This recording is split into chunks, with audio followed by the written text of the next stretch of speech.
Doctor BR Ambedkar Konaseema జిల్లా కొత్తపేట నియోజకవర్గం రావులపాలెం మండలంలో ప్రభుత్వ డిగ్రీ కళాశాల రావులపాలెం నందు ఎన్ఎస్ఎస్ అధికారి ఎస్ అరుణ్ కుమార్ మరియు జువాలజీ అధ్యాపకురాలు ఏ సౌజన్య వారి ఆధ్వర్యంలో ప్రపంచ ఎయిడ్స్ అవగాహన సదస్సు మరియు ర్యాలీ కార్యక్రమం జరిగింది. ఈ కార్యక్రమానికి ప్రభుత్వ hospital Ravulapalem doctor K Srikanth ఇచ్చేసి విద్యార్థులను ఉద్దేశించి మాట్లాడుతూ ప్రతి ఒక్కరూ సమాజంలో మంచి ప్రవర్తనను అలవాటు చేసుకోవాలని, ఎటువంటి వ్యసనాలకు లోను కాకూడదన్నారు.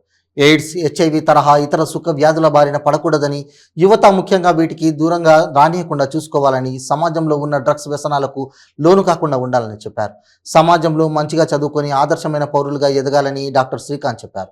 అనంతరం రావులపాలెం ఎస్ఐఎం ప్రేమ్ కుమార్ విద్యార్థులను ఉద్దేశించి మాట్లాడుతూ యువత చెడు వ్యసనాలకు లోనై తమ యొక్క భావి జీవితాన్ని పాడు చేసుకుంటున్నారని, ప్రస్తుతం సమాజంలో యువత మేల్కొని చక్కని ప్రవర్తనను అలవాటు చేసుకోవాలన్నారు. మంచి స్థాయిలో స్థిరపడాలని చెప్పారు. పౌర సంస్థల నుండి పి శేషారత్నం మాట్లాడుతూ విద్యార్థుల ప్రస్తుత సమాజంలో చాలా జాగ్రత్తగా ఉండాలన్నారు. అనంతరం డిగ్రీ కళాశాల నుండి మెయిన్ రోడ్డు మీదుగా ఎయిడ్స్ నివారణ స్లోగన్లు ఇచ్చుకుంటూ ర్యాలీ చేసి నేషనల్ హైవే రోడ్డు మీద మానవహారం ఏర్పాటు చేసి ఎయిడ్స్ నివారణకు ప్రతిజ్ఞ కూడా విద్యార్థులతో చేయించారు.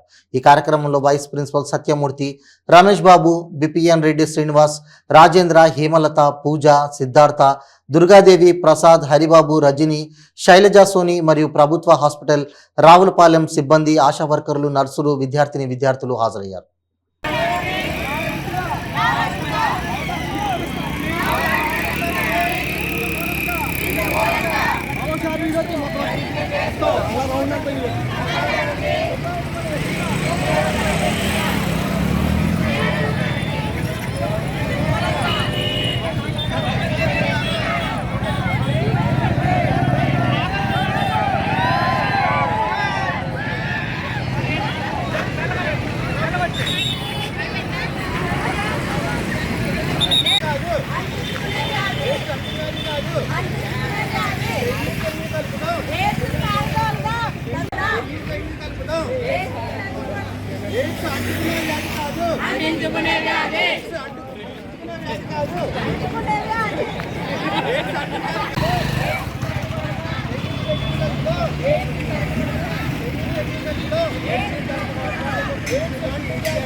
మన శత్రువు